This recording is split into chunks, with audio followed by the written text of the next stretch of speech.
हमारे शहर जला दिए गए, हमारे मंदिर तोड़े गए, हमारी औरतों का सामूहिक बलात्कार हुआ, जाके वेश्या बाजारों में उनको बेचा गया। अमेरिका ने हमसे पैसे भी ले लिए और हमको अब ठेंगा दिखा दिया। 1984 में गोल्डन टेम्पल में आधे तो रिटायर्ड फौजी थे, दे दी हमें आजादी बिना खड़क बिना ढाल। वो लड़ रहे थे, वो मर गए, लड़ते लड़ते मरे, बड़े बहादुरी से उन्होंने कुर्बानी दी, शहादत दी, और आप उनको आज गाली दे रहे हो। 1990 की दशक की फौज को रिफॉर्म की जरूरत है। बेकार है। क्या बेकार है? मतलब क्या नहीं किया आपके लिए? इतना ज्यादा किया कि वादी में तो साहब इनकी जो है टाइम फिस हो गई है ये। और अगर आप साहब आपको लगता है कि शायद हमारे फौजी खून से वो गंदा हो जाएगा, आपका साफ सुथरी जगह, तो कहीं भी चुने, पर damn it build a war memorial. 75 साल हो गए आजादी। और जिसको हम अपना सबसे बड़ा दोस्त समझते थे, अमेरिका, उसी ने हमारी पीठ में छुरा घोंपा। और अगर आप उसे नहीं बनाते हैं तो आप कह रहे हैं कि साहब वो गद्दार थे साले। नमस्ते गाइस, आज के एपिसोड में आपका बहुत बहुत स्वागत है। आज बताते हुए मुझे बहुत खुशी हो रही है कि आज हमारे साथ एक बहुत खास मेहमान है जिनका नाम major general GD Bakshi sir है एंड उनका वेलकम करते हैं हमारे शो पे। उन्होंने अपनी ज़िंदगी को आर्मी को सर्व करा है एंड हमारे देश के लिए बहुत सारा काम करा है। वो एक प्रसिद्ध लेखक भी हैं, बहुत सारी बुक के ऑथर रह चुके हैं एंड आज उनसे जानेंगे उनके लाइफ के जो अनुभव थे, उनसे वो हमारी देश की मदद कैसे कर सकते हैं। उसके साथ वो एक बहुत बेहतर रणनीतिकार भी हैं, तो उनसे इस देश की जो आजकल जियोपॉलिटिकल चेंजेस चल रहे हैं, जो वॉर सिचुएशंस चल रही हैं, उस पर भी चर्चा करेंगे आज के शो में। तो आइए शो को स्टार्ट करते हैं and you are watching GD Bakshi on the Prateek show.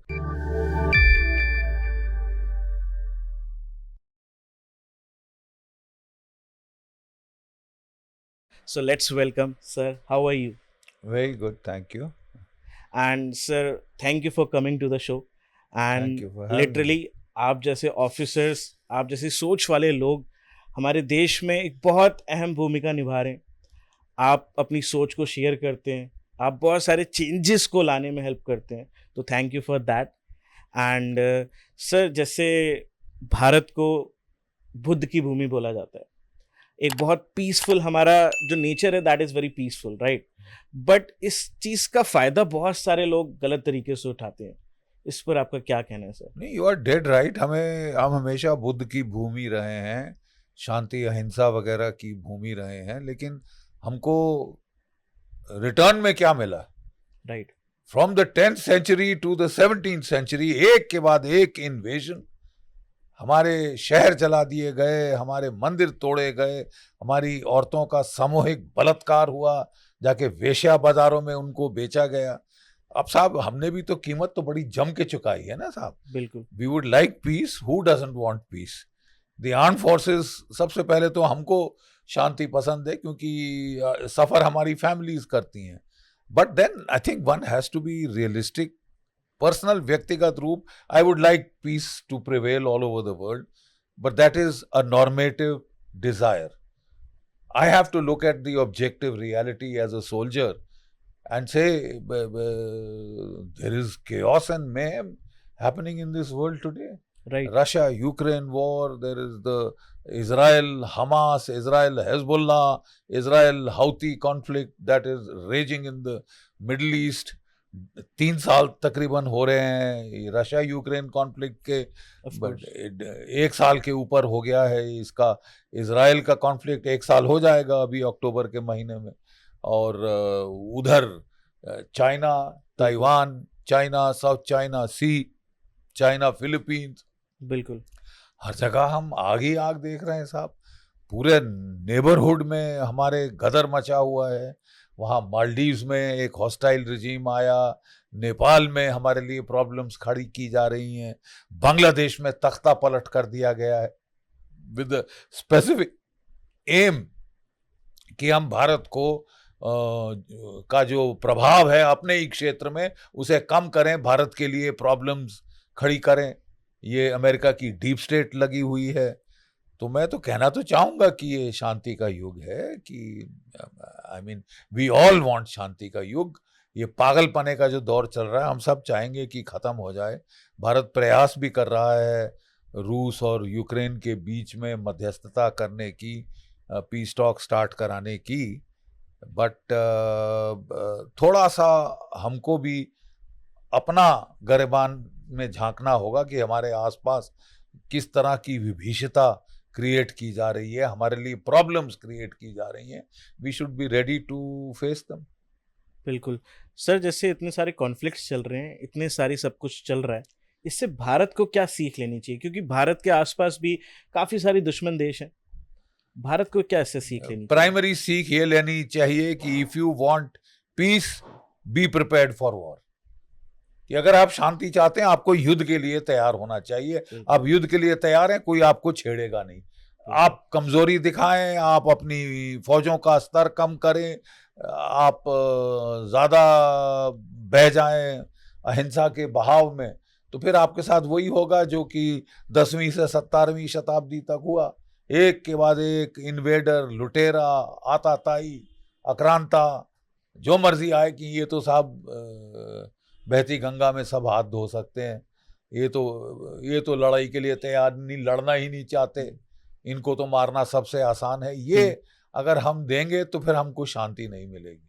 बिल्कुल सर, अभी देखते हैं चाइना की तरफ से स्प्रिंग ऑफ पर्ल में हमें घेरा जा रहा है. हाँ. बार बार. और ऐसा सुनने में भी आया है कि दैट हमारी कुछ ज़मीन पे उन लोगों ने थोड़ा वो बढ़ चले आए हैं. आज आए दिन आ जाते हैं, आए दिन कहा सुनी होती है. अभी हमने पीछे देखा कि काफ़ी सारे सोल्जर्स की जान भी गई, शहीद भी हुए. स्प्रिंग ऑफ पर्ल पे सर आपका क्या विचार है? नहीं, स्ट्रिंग ऑफ पर्ल्स एक बड़ी जानी मानी चाइनीज स्ट्रैटेजी है, अपने दुश्मन को घेरना, चौतरफा उसको घेरना, उसको नूज में डालना और नूज कसना, उसके ऊपर शिकंजा कसना. और इसके चलते जैसे मैंने बताया, उन्होंने मालदीव्स में एक कू कर दिया है, जिससे कि एक प्रो चाइनीज सरकार वहाँ आ गई है. नेपाल में कम्युनिस्ट सरकार को, वो तो खैर हमारे हस्तक्षेप पे आई थी, माओइस्ट वहाँ पे ला के सबसे बड़ा अपनी, जिसके बोलते हैं ना कि अपने पाँव पे कुल्हाड़ी मारना, वो हमने किया था कि नहीं जी ये माओइस्ट अलग हैं, ये माओइस्ट अलग हैं, वो सब चीन के सक्के हैं. बिल्कुल. और हमने उनको वहाँ लगाया, राजा को हटाया, you cut your nose to spite your face.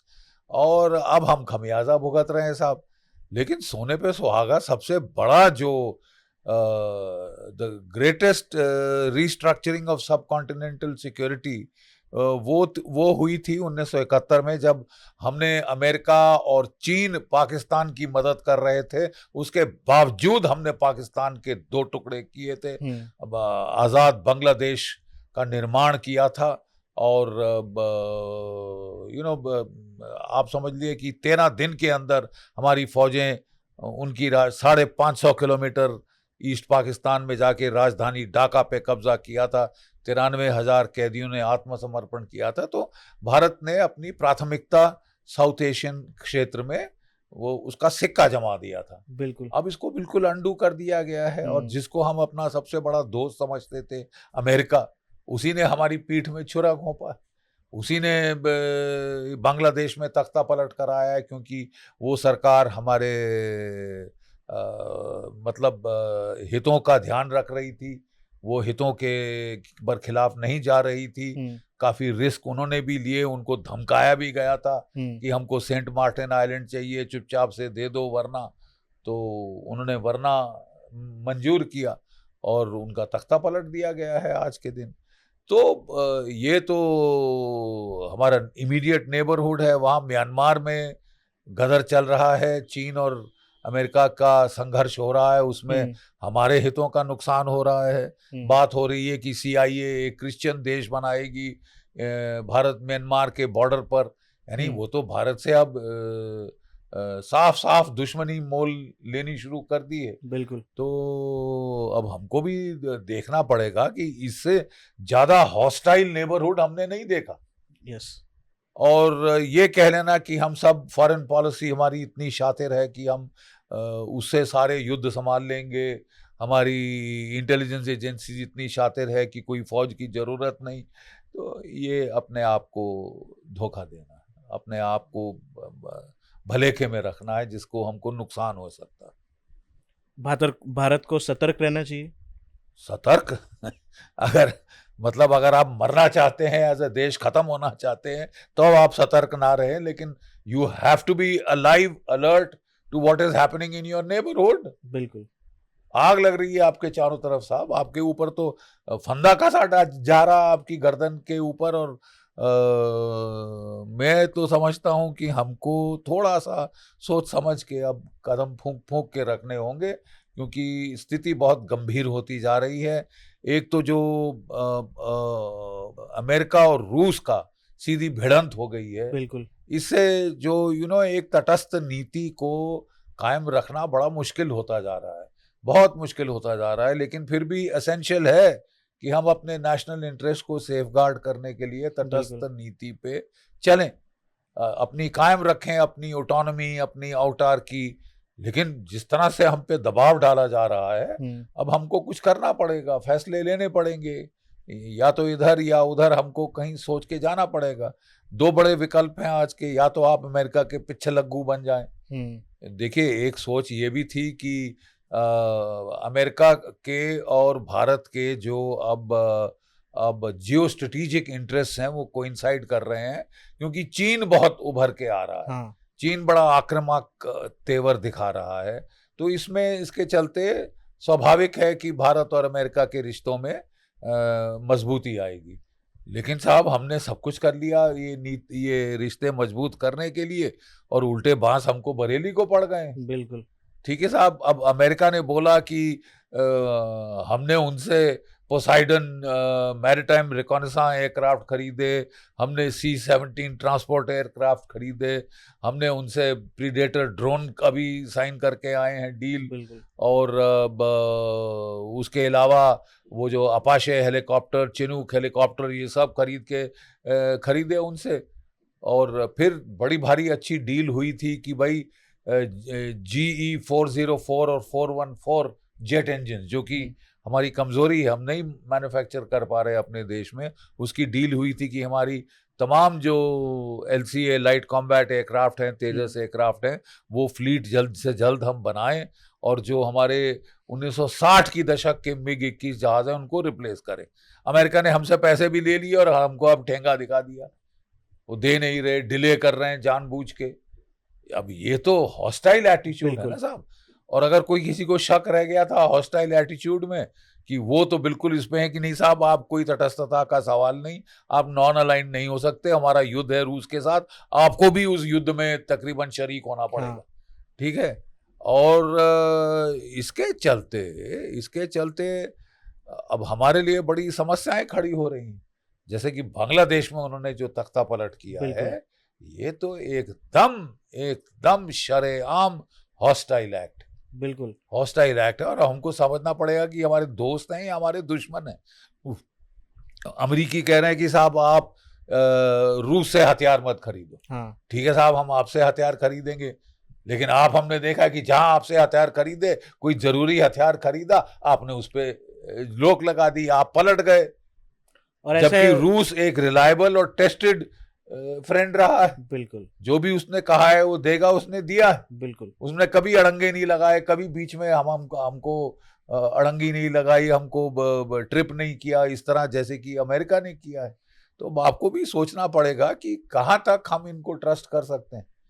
अब सबसे इसका आसान सवाल ये है कि साहब, आपको आत्मनिर्भर होना पड़ेगा, अपने पैरों पर खड़ा होना पड़ेगा। औरों से खरीद के मांग के आप एक महाशक्ति नहीं बन सकते। बिल्कुल, पीरियड। सर, जैसे आज 2024 का भारत है, क्या भारत आज पूरा सशक्त है कि वो किसी भी परिस्थिति को निपटने के लिए तैयार है? नहीं, देखिए साहब, आज हमारी जो है, भारत एक एटॉमिक न्यूक्लियर पावर है। बिल्कुल, भारत एक स्पेस पावर ऑफ कॉन्सिक्वेंस है। भारत की second largest army, I would say third या फोर्थ लार्जेस्ट एयरफोर्स है, फोर्थ लार्जेस्ट नेवी है। बिल्कुल, we are a big power. हमारी प्रॉब्लम है औटार्की वेपन सिस्टम में अभी तक पूर्ण नहीं हुई। एटॉमिक वेपन्स में हो गई, स्पेस रिसर्च में हो गई। अनफॉर्चुनेटली हम जो अपने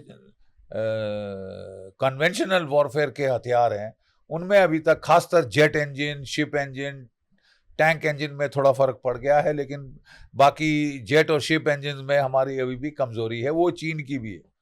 राइट।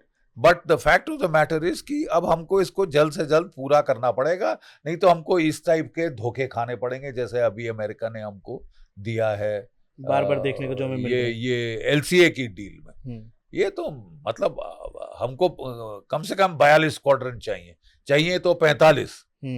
अगर चीन पाकिस्तान को इकट्ठा झेलना है तो हमको 45 स्क्वाड्रन चाहिए। फिर भी एयरफोर्स ने 42 पे भी बोल दिया था, हाँ साहब इतने तो दे दो। 42 क्या 30 नहीं आपके पास स्क्वाड्रन आज के दिन। बिल्कुल। और वो जो हम उम्मीद कर रहे थे कि जल्द से जल्द ये पूर्ति कर लेंगे, वो एलसीए की डील को अड़ंगा लगा दिया है फिर से। पहले भी ये डील अमेरिका की वजह से डिले हुई थी, कितने कितने साल ये मतलब हमारा एलसीए एयरक्राफ्ट नहीं बना था, 30 से ज्यादा साल तो लग गए डेवलपमेंट में। अब जब इंजन की बात हुई, हम इन पे निर्भर हुए, तो देखो साहब हमको तो they have kicked us in the teeth. बिल्कुल, they have kicked us in the teeth, उसमें कोई शक की बात नहीं। फिर कहो कि जी आप रूस से भी काट लो, क्यों कि ताकि टोटल मरे, वहां से भी ना आए यहाँ से भी ना आए और हम मरे बीच में। तो अब हमको मेरे ख्याल the way out is to be atmanirbhar. वो मोदी सरकार ने काफी कुछ कदम उठाए हैं, बाकी सरकारों से बढ़ के आगे चढ़ के कदम उठाए हैं, लेकिन it is not enough. We have to do much more and much faster if you want to be really self reliant and independent in our decision making. Sir एक क्वेश्चन था, ये क्यूरियोसिटी होती है जम्मू कश्मीर को लेके। जम्मू कश्मीर में बीएसएफ भी है, जम्मू कश्मीर में स्पेशल फोर्सेस भी तैनात हैं, जम्मू कश्मीर में आपके पुलिस भी है, लोकल एडमिनिस्ट्रेशन भी है, बट फिर भी जम्मू कश्मीर में अभी भी हमले होते रहते हैं। आप एक छोटी सी चीज भूल गए, वहां पे फौज भी है। हाँ बिल्कुल, फौज भी है। लाखों की तादाद में फौज है आजकल। खैर देखिए साहब, मैं आपसे पूर्ण रूप से सहमत नहीं कि वहां पे हालत काबू में नहीं है। जो वादी है वहां पे हमने जब आर्टिकल 370 को हटाना था, एक अकलमंदी की चीज हमने करी थी कि हमने सुपर सैचुरेट कर दिया था विद फोर्सेस। ना आर्मी तो थी ही थी, ऊपर से बीएसएफ, सीआरपीएफ, सारे पैरामिलिट्री फोर्सेस का जमावड़ा वहां इतना ज्यादा किया कि वादी में तो साहब इनकी जो है टाइम फिस हो गई है ये सेपरेटिस्ट की। ठीक है साहब, वहां पे ये बिल्कुल दुम दबा के बैठे हैं। जब मैं था वहां पे, देखिए मैं 5 साल लगातार लड़ा हूं जम्मू कश्मीर में। मैं 2000 से 2003 तक तकरीबन मैं किश्तवाड़ में मैंने काउंटर टेररिस्ट ऑपरेशन किए हैं। उसके पश्चात मैं फिर उधमपुर में था, उसके पश्चात मैं रजौरी पुंछ में जीओसी रोमियो फोर्स था जहां इतना गदर हो रहा है। तो तब 5000 आर्म टेररिस्ट थे। आज मार कर जो है तकरीबन 150 से 200 टेररिस्ट रह गए। काफी इम्प्रूवमेंट है, बहुत इम्प्रूवमेंट है। लेकिन वहां पे एक हमसे निश्चिंतता के मारे एक हमसे धोखा हुआ है, और अगेन सेल्फ इन्फ्लिक्टेड इंजरी है ये। देखिए हमने आतंकवाद की कमर रजौरी पुंछ के इलाके में south of the Pir Panjal हमने 2004-2005 में कमर तोड़ दी थी, और यही वो साल है जबकि हमारा फेंस पूरी लाइन ऑफ कंट्रोल पे बन चुका था। इन्फिल्ट्रेशन 90% रोक दी गई थी, और अभी भी 80 to 90% स्टॉपेज है इन्फिल्ट्रेशन के ऊपर, शायद उससे भी ज्यादा। ठीक है, और फिर हमने कश्मीर पे पकड़ अच्छी बना ली, वादी पे जहां बेसिक प्रॉब्लम थी। लेकिन यहां पे जो हमने कमर तोड़ दी रजौरी पुंछ में, तो लोग निश्चिंत हो गए कि हाँ साहब यहाँ तो सब खत्म हो गया था, खलास। सारे 108 टॉप टेररिस्ट मेरे टाइम में मार डाले थे हमने। सारे divisional commander, district commander, tehsil commander, command and control attrition करी थी कि कमांडर मार दो, प्यादे खुद भाग जाएंगे। बिल्कुल, तो हमने वही किया, कमांडर सारे मारे, कमर तोड़ दी वहां पे, और आधे टेररिस्ट तो सीमा के पार भाग गए थे, बाकी जो थे बचे खुचे वो वादी की तरफ भाग गए थे। ठीक है, और पूर्ण रूपेण शांति थी रजौरी पुंछ, जो कि सबसे खतरनाक डिस्ट्रिक्ट माने जाते थे एक टाइम में। ये मेरे टाइम में हुआ, मैंने अपनी आंखों से ये होते देखा है।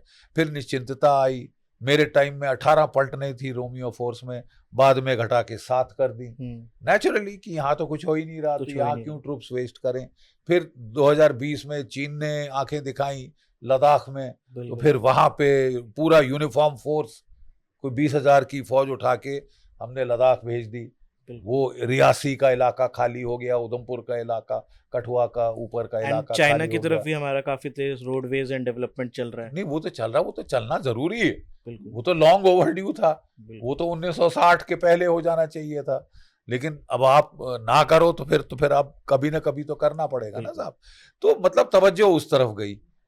नतीजन south of the Pir Panjal यानी कि रजौरी पुंछ के इलाके में दक्षिण में पीर पंजाल के एक गैप आ गया, और ये गैप बढ़ गया कोविड के दौरान। कोविड के दौरान बहुत कम लोग जानते हैं कि 3 साल हमारी सेना में, सशस्त्र सेनाओं में भर्ती बंद कर दी गई।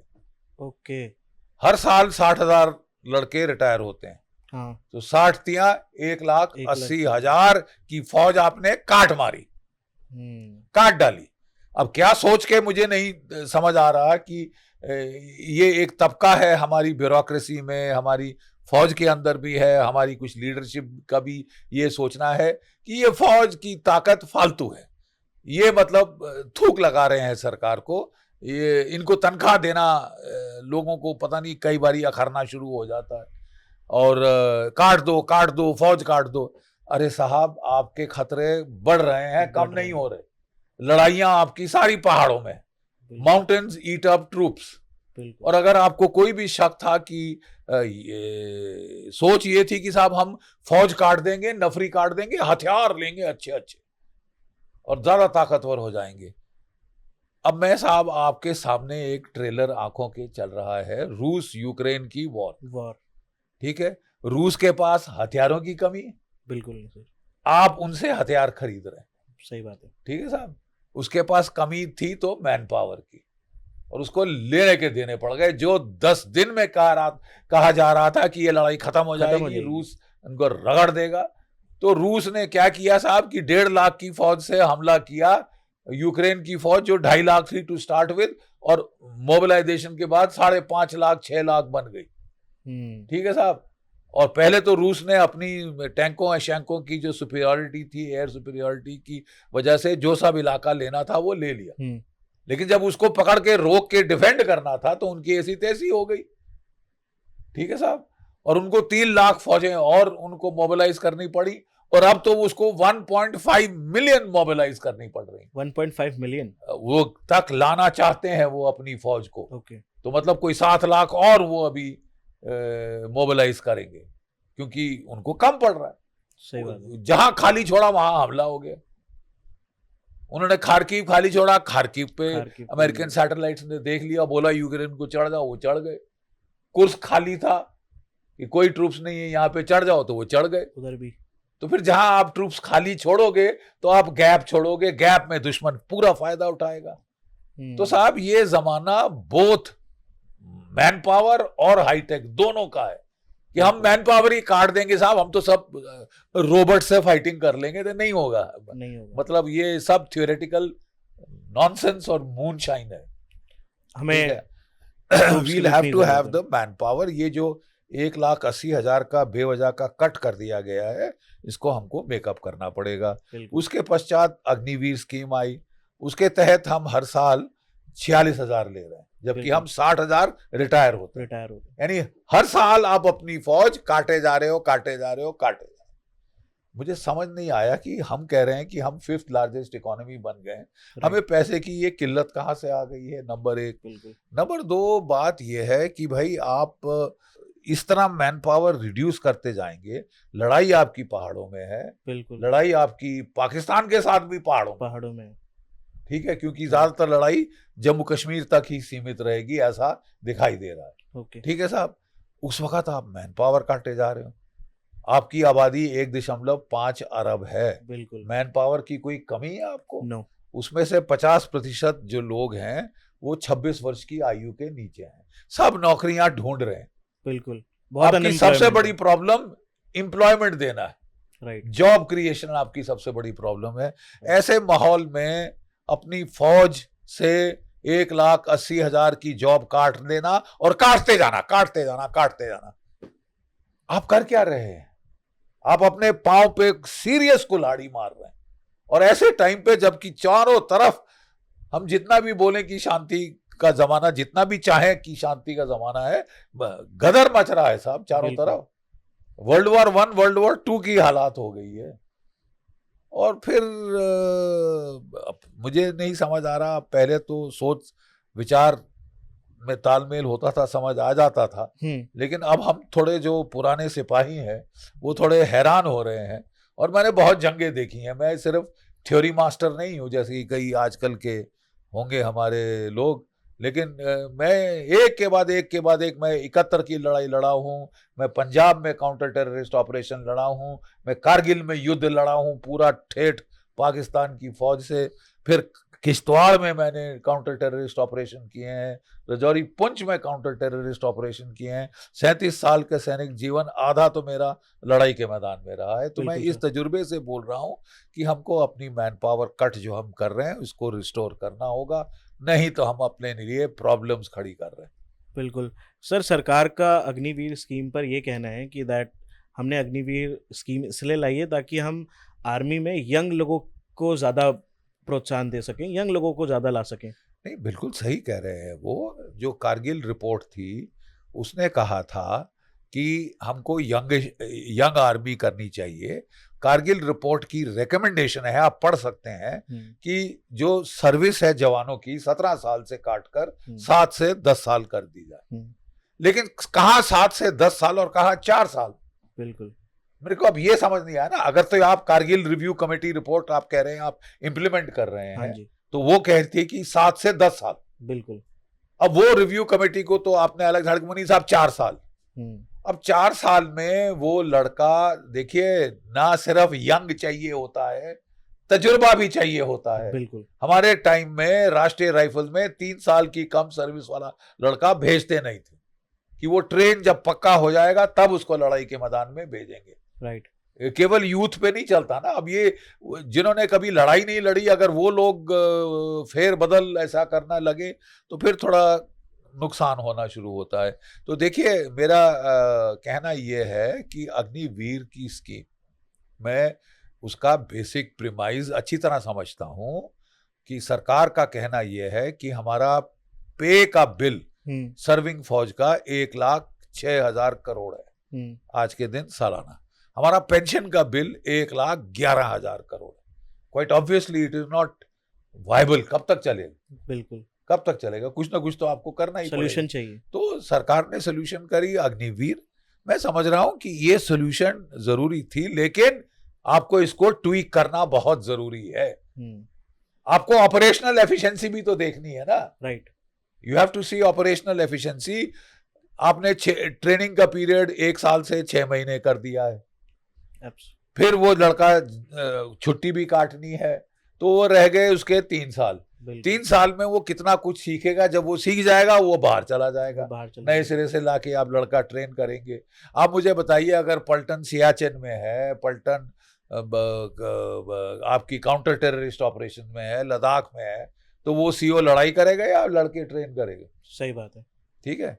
और जो क्रू सर्व्ड वेपन्स होते हैं, जैसे एक टैंक में 3 या 4 का क्रू होता है, डिपेंडिंग ऑन व्हाट टैंक। एक आर्टिलरी गन में 6 से 8 तक का क्रू हो सकता है। ओके। और क्रू में तालमेल होना पड़ता है। बिल्कुल। अरे साहब, हर साल लड़के बाहर जाते रहे तो वो तालमेल तो टूट गया ना। क्रू कोऑर्डिनेशन कभी नहीं बन पाएगा, कभी नहीं बन पाएगा, और इट विल बी सब ऑप्टिमल।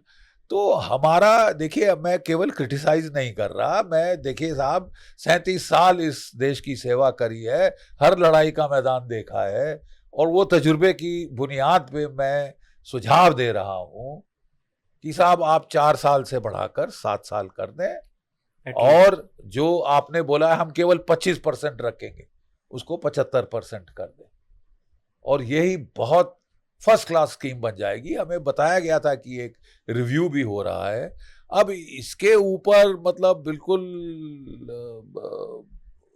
अपनी इसको इज्जत का सवाल समझ लेना कि नहीं साहब हमने कहा तो अब करके, मेरे ख्याल ये स्कीम में थोड़ी मॉडिफिकेशन की जरूरत है। आप कर दें, ये बहुत बढ़िया स्कीम है। आप कर दें तो ये स्कीम बहुत बढ़िया है, नहीं तो ये हमारा नुकसान करना शुरू कर रही है। We'll have to relook at that scheme. इतनी बड़ी स्कीम लाने के पहले पायलट प्रोजेक्ट किया जाता। नहीं, change is good, right, but change इतना चेंज करें कि आपकी लड़ाई के पहले खुद ही अपनी फौज को आपने डामाडोल कर दें, तो वो खतरा राइट। पाकिस्तान ने 1965 पे हम पे हमला क्यों किया? क्योंकि 62 के बाद हम अपनी फौज को एक्सपैंड कर रहे, मॉडर्नाइज कर रहे। उसने कहा इसके पहले खत्म हो जाए, मैं इन पे चढ़ जाऊं, और वो चढ़ गया। 65 में उसने हमला कर दिया। बिल्कुल। वो तो जनरल हरबख्श जैसे, जनरल चौधरी जैसे अच्छे कमांडर थे, तो हम लोग तो पाकिस्तान के फिर भी दांत खट्टे कर दिए।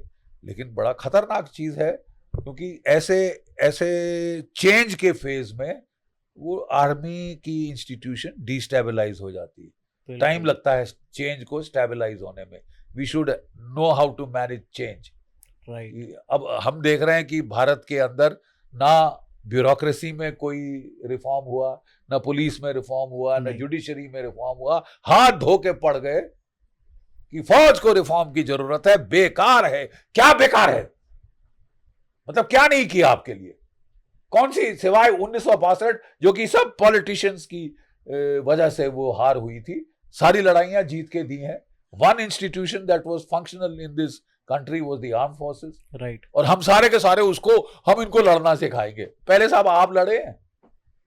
एक्चुअली उन्होंने प्रैक्टिकल फाइट शायद नहीं, मैं ब्यूरोक्रेट से पूछता हूं, मैं इन लोगों से, आर्म चेयर स्ट्रेटेजिस्ट हमारे जो कुछ बैठ गए, आपने लड़ाई लड़ी है, युद्ध लड़ा है, ठीक है, आपका किसी और ऑर्गेनाइजेशन का ही। तो ये साहब बहुत काफी खतरनाक चीजें हम कर रहे हैं, और बड़े नाजुक मोड़ के ऊपर। जबकि आपको स्टेबल रखना चाहिए आर्म फोर्सेस की। लड़ाई हो जाएगी तो काफी कुछ चेंजेस कर लेंगे, ये बदल दो, वो बदल दो, वो बदल दो। बदली की केवल जरूरत है तो आर्म फोर्सेस में एक इंस्टीट्यूशन थी जो ठीक डिलीवर कर रही थी, हाथ धो के पीछे पड़ गए। ये चेंज, वो चेंज, वो पुलिस में चेंज की जरूरत नहीं, आर्म फोर्सेस क्या कहते हैं, ब्यूरोक्रेसी में चेंज की जरूरत नहीं है। वहां पे आप वो लैटरल एंट्री जो एक काम की लाए थे, वो भी खलास कर दी। यही अग्निवीर की स्कीम पुलिस इसके लिए कही थी, सेंट्रल पुलिस ऑर्गेनाइजेशन के लिए, बीएसएफ, सीआरपीएफ, उन्होंने सबने मना कर दी। अब रह गई केवल वो फौज के ऊपर लागू है। और हरियाणा में कितने बच्चे उत्सुक होते थे फौज में जाने के, ये वो करने के। आजकल आपने कैरियर खत्म कर दिया है। 4 साल इज नॉट अ कैरियर। नहीं, बिल्कुल नहीं। हम सेकंड कैरियर कर देंगे। What about the first career? What about the arm forces as a career? Right. तो ये मेरे ख्याल, अगर आप ये सारे, I am not criticising for the sake of criticising, I am making very concrete suggestions for change, for modification in the scheme. 4 साल से 7 साल, 25% से 75%, एंड वी आर डन। जब मैं 71 का युद्ध लड़ा था, हम लोग लड़े थे, तब हमारे जवानों की सर्विस 7 साल की होती। Let's go back to that tried and tested formula. 2 टुकड़े किए थे तब पाकिस्तान की फौज के, ठीक है।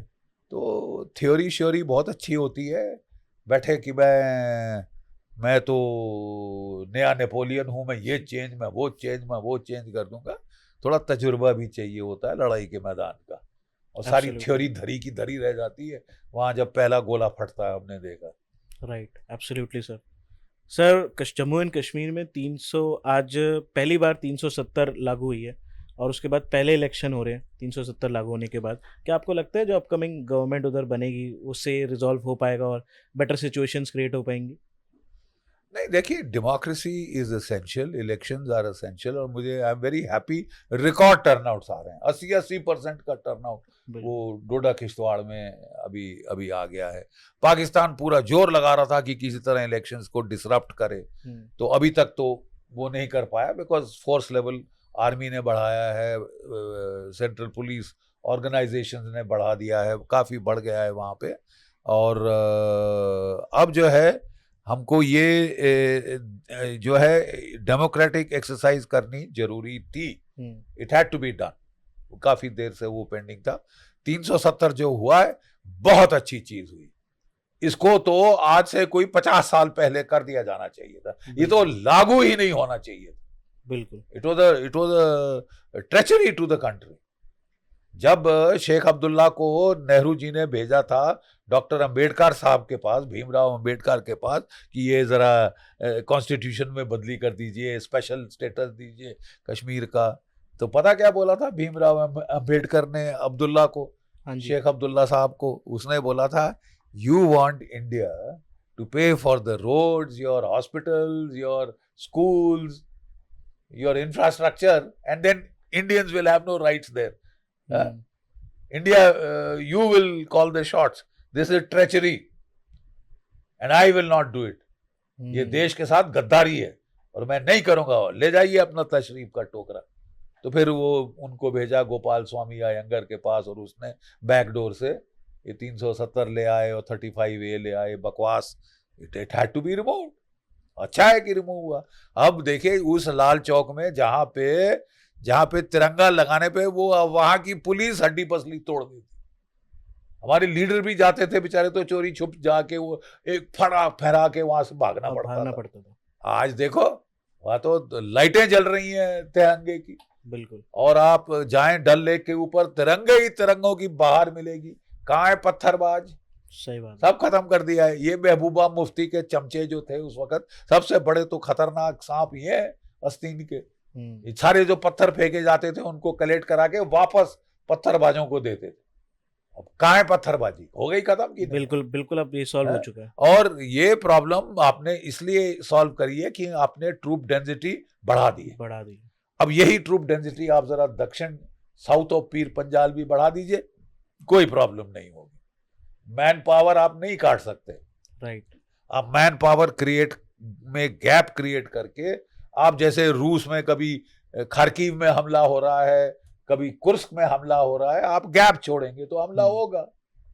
तो गैप ही बंद प्लग कीजिए. आपको क्या प्रॉब्लम है? रूस को मैन पावर की प्रॉब्लम है. बिल्कुल. उनकी फर्टिलिटी रेट इतना हाई नहीं है, रिप्लेसमेंट रेट के नीचे जा रहा है. आपको क्या प्रॉब्लम है?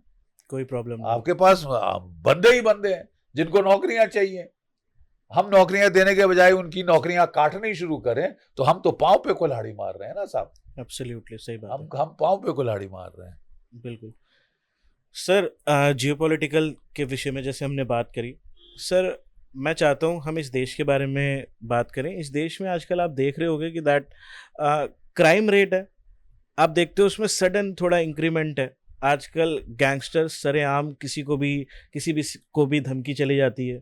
अभी रिसेंटली यो हनी सिंह को भी धमकी मिली एंड सिद्धू मूसेवाला जो सिंगर थे उनकी हत्या करी गई. ये सब कैसे खुलेआम हो पा रहा है? इतने सारे इंस्टीट्यूशंस है, सबको पता है कि दोषी कौन है, किसने मरवाया, फिर भी ये खुलेआम कैसे चल पाता है सर? देखिए, पॉपुलेशन डेंसिटी जब बढ़ेगी, इंक्रीज होगी, एम्प्लॉयमेंट की कमी होगी, तो फिर लोग क्राइम की तरफ जाएंगे.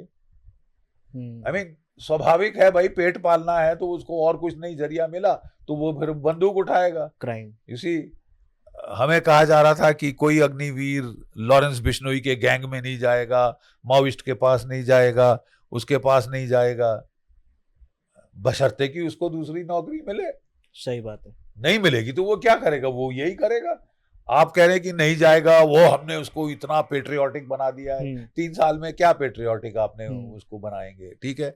और उसके पश्चात आप देखें कि जो 1984 में गोल्डन टेम्पल में आधे तो रिटायर्ड फौजी थे. जनरल शाहबेग मलिक कौन था? रिटायर्ड फौजी था. बिल्कुल. जो लड़ रहा था. तो आप कहना कि वो टेररिस्टों के पास नहीं जाएंगे, ट्रेंड मैन पावर आप लूज छोड़ दें देश के अंदर, you are creating problematic situation. बिल्कुल प्रॉब्लमैटिक सिचुएशन. मुझे उस वक्त का दौर याद है. हम लोग एक्स सर्विसमैन रैली करते फिर रहे थे कि मत भड़को, मत गुमराह हो जाओ, मत ये हो, मत वो हो.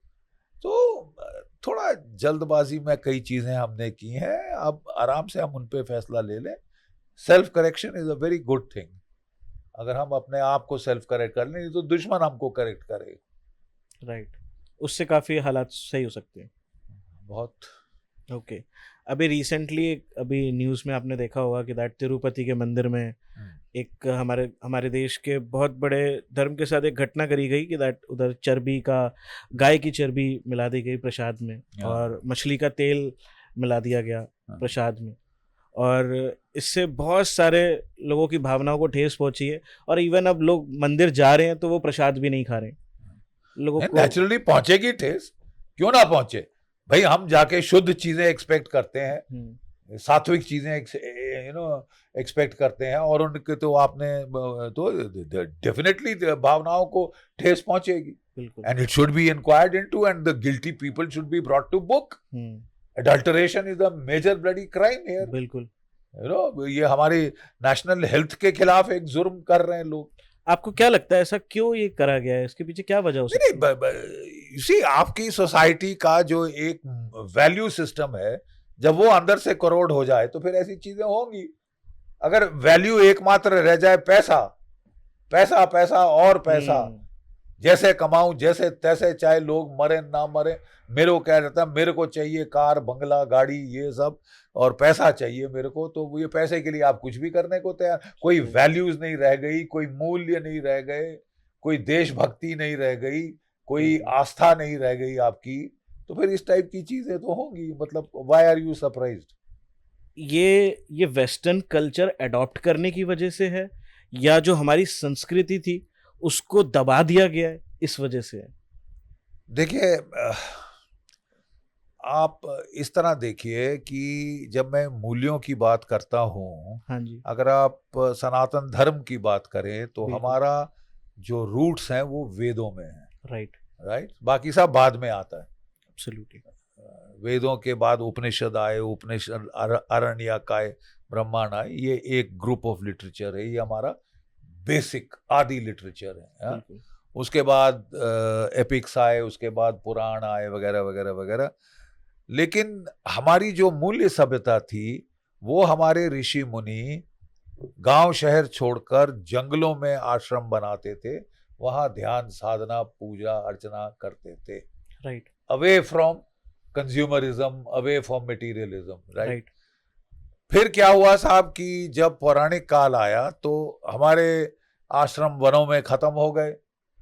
एपिक काल में भी हमारे जो भी भगवान राम थे उनको भी वन में जाना पड़ा। राइट, 14 साल वनवास करना पड़ा। बिल्कुल। जो पांडव थे 14 साल उनको भी वनवास कराया गया। राइट, वो वापस अपनी मूल्य सभ्यता, जहां आपके मूल्य है, purity of thought, लॉफ्टीनेस of thought वगैरह, उसमें गए। पौराणिक काल में हमारे मंदिर पहुंच गए शहरों के बीच में, कोलाहल के बीच में, गंद के बीच में। फिर धीरे धीरे they became centres for accumulation of wealth. अभी लोग दान चढ़ावा देते हैं, हीरे मोती जवाहरात राजा महाराजे दिया करते थे, ठीक है, तो they became centres for accumulation, capital accumulation. बाद में अगर आप हिस्ट्री पढ़े तो वो हमारी बैंकिंग सिस्टम बन गया था पुराने जमाने का। और फिर जहां फिर आप बैंकिंग में सिस्टम में आ जाए तो फिर अध्यात्म कहाँ रहा, वैल्यूज कहाँ गई? धीरे धीरे करप्ट होना शुरू हुआ, चाड़वाक आए, ऐसे लोग आए जिनके की जो दृष्टांत ही अलग था, मटेरियलिस्टिक था, ये था कि भाई पैसा चाहिए और चाहिए, पैसा बिकम्स योर गॉड। और फिर देखिए हमारे ऊपर जब हमारी पतन होना शुरू हुआ नैतिक, तो एक के बाद एक के बाद एक हमले हुए। राइट, कभी महमूद गोरी, तो कभी गजनी, तो कभी तुर्क, तो कभी मंगोल, तो कभी मोगल। बिल्कुल।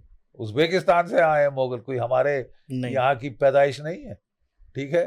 एक के बाद एक हमला किया, हमारा सत्यानाश कर दिया यार। 100 million Hindus were slaughtered in that Hindu Holocaust. Jewish Holocaust की सब लोग बात करते हैं और नुकसान हुआ, बट टोटल नंबर गिने तो 6 मिलियन। यहाँ तो 100 मिलियन मार डाले साहब। 100 million Hindus were slaughtered from the 10th to the 17th century. It's a very big number, sir. It's a huge number. Huge number. But we are asking, नहीं यार भूल जाओ, सेक्युलर नहीं है बोलना। To hell with it. We have to go by the truth. Right. We have to go by the truth. सच्चाई देखनी पड़ेगी। सच्चाई क्या है, अब उसे मुंह थोड़ी ना मोड़ सकते हो। Right, you can't be N ostrich की साहब मैं तो रेत में सिर डाल दिया, दुश्मन दिख ही नहीं रहा, ये नहीं हो रहा। So the fact of the matter is कि हमारी जो ये सोसाइटी के वैल्यूज की करप्शन हुई, ये उससे हुई। और फिर यस, वेस्टर्नाइजेशन, पाश्चात्य values are very materialistic values, extremely materialistic, capitalistic values, profit, greed, more is not enough, greed is good, ये अगर आपकी बेसिक फिलॉसफी हो जाए तो ये सब you should be prepared for all this, why not, ये तो होगा ही, अनलेस आप अपनी values go back to your roots, go back to the Vedas. बिल्कुल। सर आप कई सारी बुक्स के ऑथर भी रह चुके हैं, आपने कई सारी बुक्स की हैं और आपकी बहुत सारी किताबों में सुभाष चंद्र बोस का जिक्र होता है। बिल्कुल, आप बहुत उनको आइडलाइज करते हैं शायद। बिल्कुल। एंड आपकी बहुत सारी किताबों में एक तरफ गांधी जी का भी जिक्र होता है, राइट? सर, गांधी जी के विचारों पर दो विंग्स हैं, एक लेफ्ट विंग है, एक राइट विंग है। हाँ। कुछ लोग हैं जो उनको सपोर्ट करते हैं गांधी जी को, और कुछ लोग हैं जो गांधी जी के अगेंस्ट भी हैं कि दैट जो गांधी जी ने करा उस समय काफी ऐसी चीजें करी जिससे आज हमारे देश को बहुत कुछ भुगतना पड़ रहा है, उनका ये कहना है। आपका क्या ओपिनियन है गांधी जी? देखिए, मैंने 3 किताबें लिखी थी नेताजी सुभाष चंद्र बोस पे, Bose an Indian samurai, Bose the military dimension, और जो मेरी सबसे ज्यादा बेस्ट सेलिंग किताब रही है वो है बोस और Gandhi, who made India free. Right. Basic seminal question. बिल्कुल। हमें बताया जाता है दे दी हमें आजादी बिना खड़ग बिना ढाल, गा गा के ये बोला जाता है कि हमको तो आजादी मिली साहब, हमने उपवास किया, हमने चरखे काटे है, और हम जाके अपने सर पे डंडे पिटवा लिए, हमने हाथ नहीं उठाया। बिल्कुल। उन्होंने दाई गाल पे चांटा मारा तो हमने बाई गाल आगे कर दी, बाई पे मारा तो दाई आगे कर दी, इससे हमको आजादी मिली है। ये this is crap, this is nonsense, this is ahistorical, this is a travesty of the truth, and मेरे कहने से नहीं हो जाता। Please go and study the transfer of power archives in London. अंग्रेज क्या कहते हैं, वो क्यों गए? आपके तो बिपिन चंद्रा साहब ने 650 पन्नों की इतनी मोटी किताब लगा दी, बना दी, इंडिया स्ट्रगल फॉर फ्रीडम, जो कि IAS के IPS के अफसरों को जबरदस्ती पढ़नी पड़ती है to pass that exam, right? The simple fact of the matter is कि ये उसने 650 पन्ने में कितने पन्ने दिए हैं सुभाष चंद्र बोस और आजाद हिंद फौज को? 1.5, 1.5, 2 पूरे नहीं है भाई, इतने में साहब ये उपवास करके हुआ। अबे साहब, उपवास करने की आपको जरूरत थी, आपका वेट ज्यादा था, ठीक है, कि अंग्रेज उपवास से गए। क्या आप जानते हैं कि अंग्रेजों ने भारतवर्ष में 11 फैमिन्स क्रिएट करी थी, मैन मेड फैमिन्स। फार्मर्स को बोला तुम अन्न नहीं उगाओगे, अनाज जौ चावल नहीं उगाओगे, तुम अफीम उगाओगे चीन को बेचने, तुम इंडिगो साला उगाओगे कपड़े रंगने, और नहीं उगाओगे तुम, और साला फैमिन्स हो गई यहां पे, ठीक है। उन्होंने तलवार से नहीं मारे इतने हिंदुस्तानी जितने की उन्होंने ये 11 जो फैमिन 1769 ऑनवर्ड लेके ये लगातार सिलसिला फैमिन्स का, लास्ट फैमिन वाज 1943, और अंग्रेजों का अनुमान है कि इन फैमिन्स में 62 to 80 मिलियन इंडियंस डाइड। मतलब लोगों ने तो हिसाब रखना बंद कर दिया था। एवरेज एज, हमारी हेल्थ सत्यानाश कर दी। Average age of Indians came down to 26 to 30, आज 70 के करीब पहुंच रही है। राइट। आज भारत एक्सपोर्ट कर रहा है grains, rice, right, vegetables, right, milk, spices, we are able to export. और उस वक्त साहब इस देश में भुखमरी पैदा करने वाले अंग्रेज हैं, ठीक है, और वो आप कह रहे हैं कि इसलिए गए कि आपने उपवास किया? Are you nuts? ठीक है साहब, आप पढ़िए, वो अंग्रेज बड़े क्लियर है कि साहब हम गए तो बिकॉज ऑफ नेताजी सुभाष चंद्र बोस, आजाद हिंद फौज की बगावत होने वाली थी इस आर्मी के अंदर, और हम नहीं जाते तो हम खदेड़ के भगाए जाते। सही बात। 25 लाख की ब्रिटिश इंडियन आर्मी थी जिसमें 40,000 गोरे थे। अरे ये 25 लाख पत्थर भी मारते तो वो मर जाते सब। राइट। ठीक है साहब। और देखिए 1956 में Lord Clement Attlee, Prime Minister of England from 1945 to 1950, the man who signed the Independence of India Act, he came to Kolkata and he met Justice P.B. Chakrabarti, then the governor, acting governor of West Bengal. 3-4 दिन उनके पास रहे, ठीक है, और बड़ी लंबी चौड़ी वार्तालाप वहां पे हुई, ठीक है। तो जस्टिस चक्रवर्ती ने उनसे पूछा कि भाई 1942 में आपने क्विट इंडिया मूवमेंट करी थी, और वो गांधी जी ने क्विट इंडिया मूवमेंट करी थी, और आपने उसका सर कुचल दिया, सारी की सारी कांग्रेस लीडरशिप को जेल में डाला। गांधी जी को तो जेल थी उनकी आगा खान का पैलेस, अच्छा है ना, और जो बाकी भी जाते थे कांग्रेस वाले, साहब हम क्रिमिनल नहीं है, हमको तो साहब अंग्रेजी लू चाहिए पार्टी के लिए, और अखबार पढ़ने की चाहिए, लिखने के लिए टेबल चाहिए, मेज चाहिए, बड़े खास मेहमान, सरकारी मेहमान है। तो उसने कहा आपने तो कुचल दिया था, फिर 1945 में आप जंग जीत गए, तो 47 में आप भागे क्यों? बिल्कुल है? तो उसने 3 शब्द बोले, किसने? Clement Attlee. कौन क्लेमेंट एटली? जिसने Independence of India Act sign किया। उसका क्या मत है?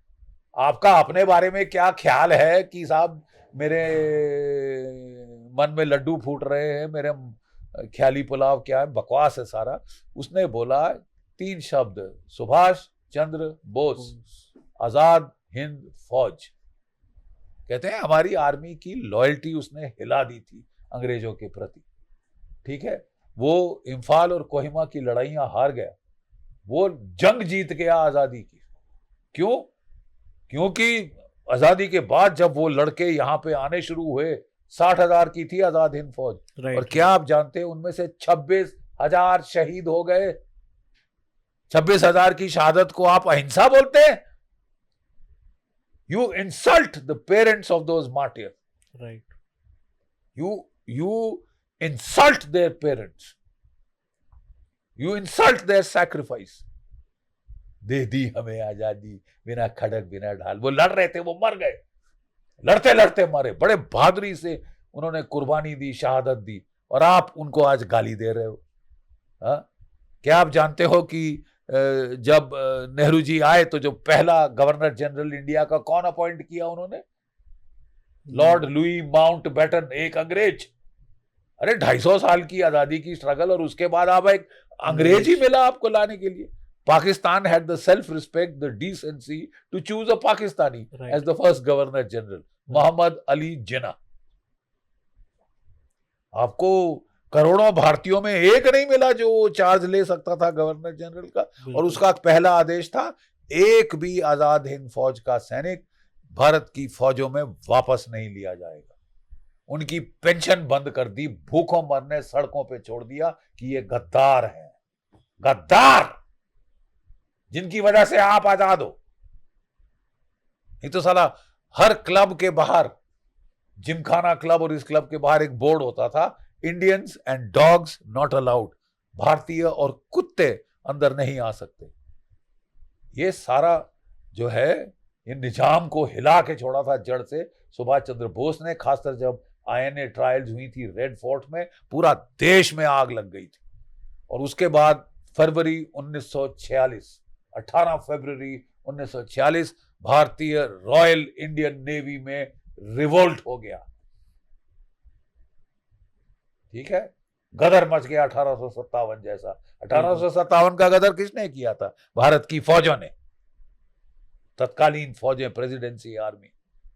और ये बार भी आपको आजादी भी दिलाई तो फौज, आजाद हिंद फौज ने लड़के दिलाई। 60 में से 26,000, 45% शहीद हो गया एक फोर्स का। और 26,000 का आंकड़ा आप समझ लीजिए, नेशनल वॉर मेमोरियल में कितने नाम हैं आज के दिन? कई हजारों में। कई हजारों में। आपको मैं क्लियर कर देता हूं, आज का दिन कोई 26,600 के करीब नाम है वहां। कितने फौज में से?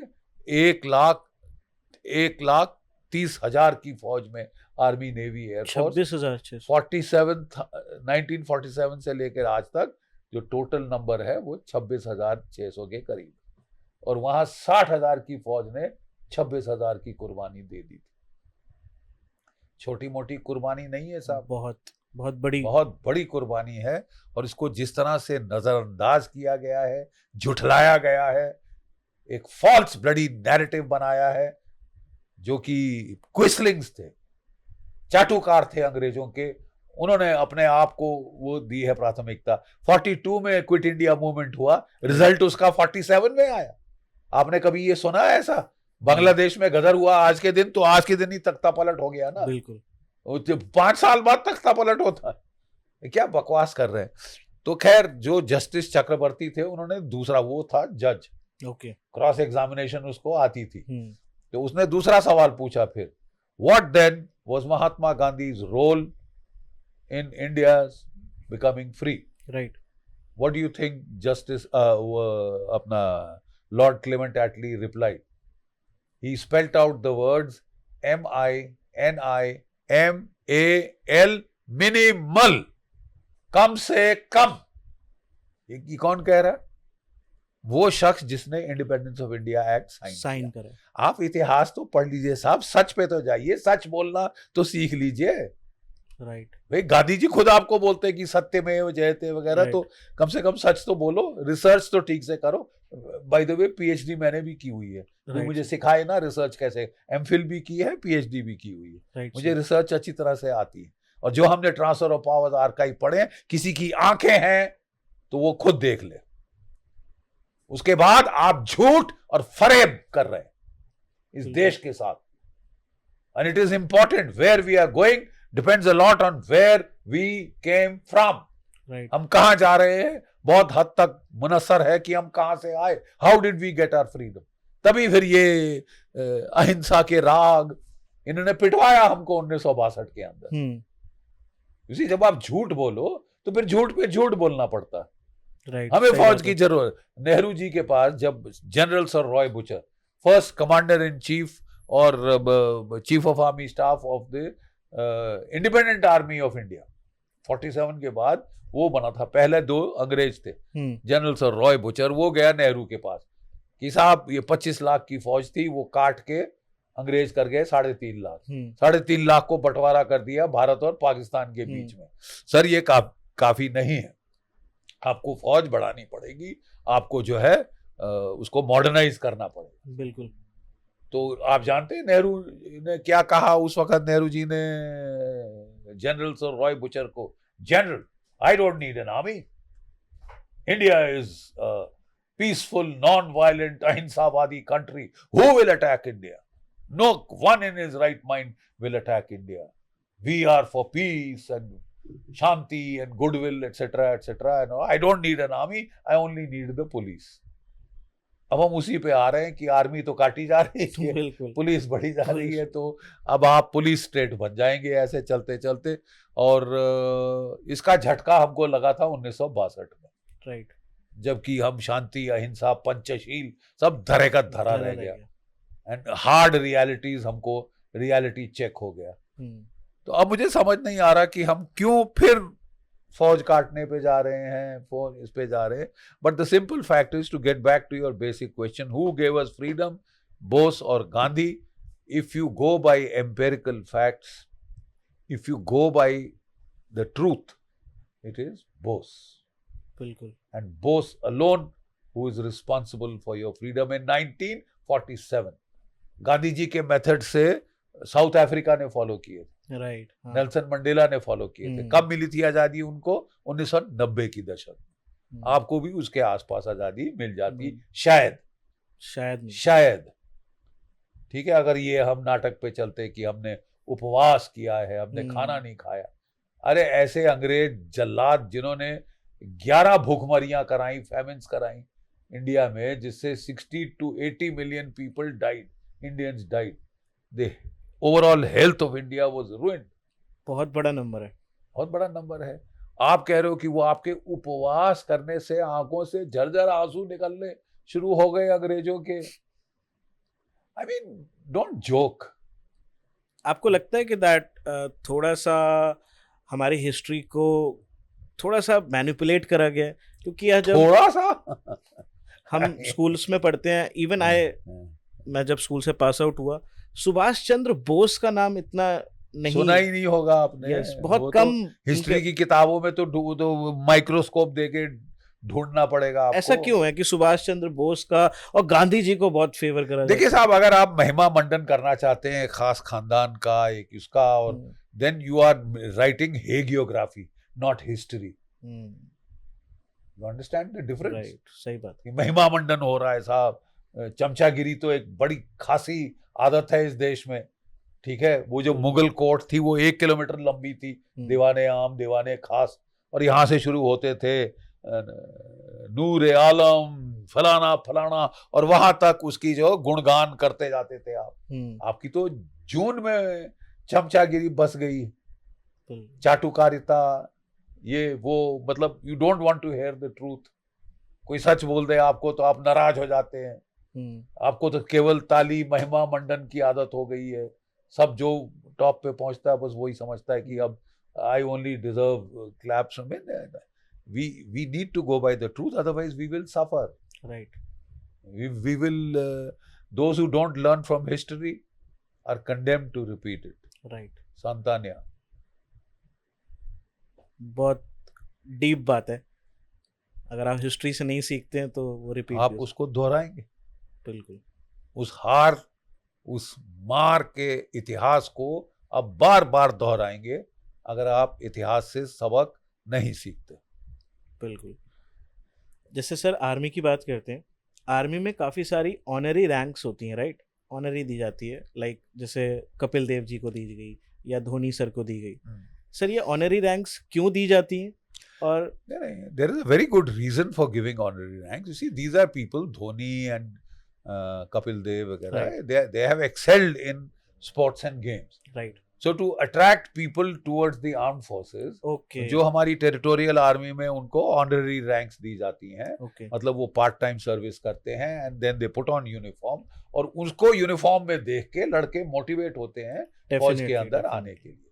So it is a very essential thing that is done, and it is done in almost all armies the world over, खासकर फ्री वर्ल्ड की जो आर्मीज हैं वो इस तरह के स्टेप्स अख्तियार करती हैं ताकि to attract talent to the armed forces. बिल्कुल। नहीं तो अब आर्म्ड फोर्सेस बड़ी डिफिकल्ट और टफ लाइफ है।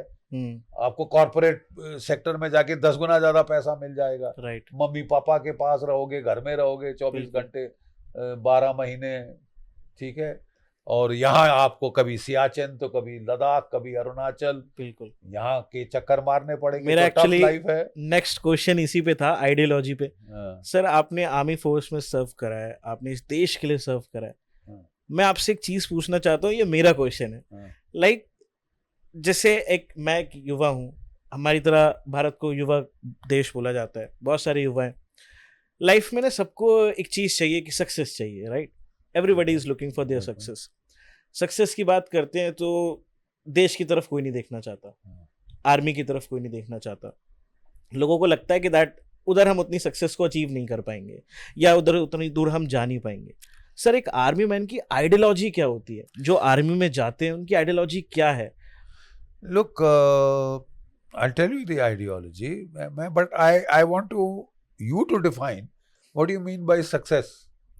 If success means the biggest bank balance, the biggest bangla, the biggest gaadi, that's not all that there is to success. Definitely. Yes, a certain level of material satisfaction is required in life. I mean, आप भूखे नंगे footpath पे सोते नहीं बोल सकते कि I am successful, right? you know, then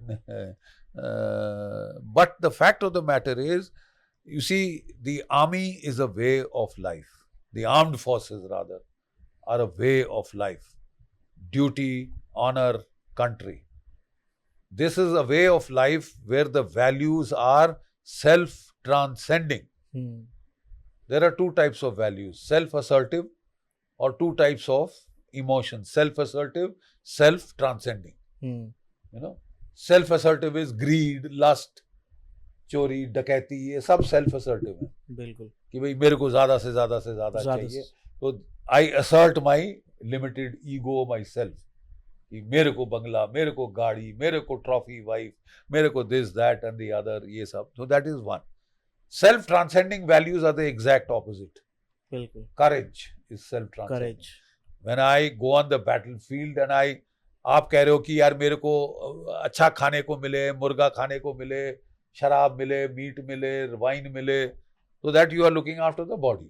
The man who is going in the battlefield saying मेरी body के पुर्जा पुर्जा कट मरे कभू न छाड़े खेत पुर्जा पुर्जा पुर्जा पुर्जा मीन मेरा टुकड़ा टुकड़ा भी कट जाए साला मैं लड़ाई का मैदान नहीं छोड़ूंगा. Even if I die, even if I am blasted bit by bit, I will not surrender, I will not give in, I will fight. This is a self-transcending value. Courage is self-transcending. Generosity is self-transcending. मैं खाना खा रहा था, मेरी नजर पड़ी एक बच्चे को भूखा जो सिर्फ मेरी तरफ देख रहा है कि मैं जो खा रहा हूँ. बिल्कुल. जेनरोसिटी मैं उसको दे दूं. राइट. सेल्फ असर्टिविज्म मैं पीठ मोड़ के डबल खा जाऊं. बिल्कुल. You see the difference between the two value systems. Right. Duty, honor, country, right? And ये सारा सार है.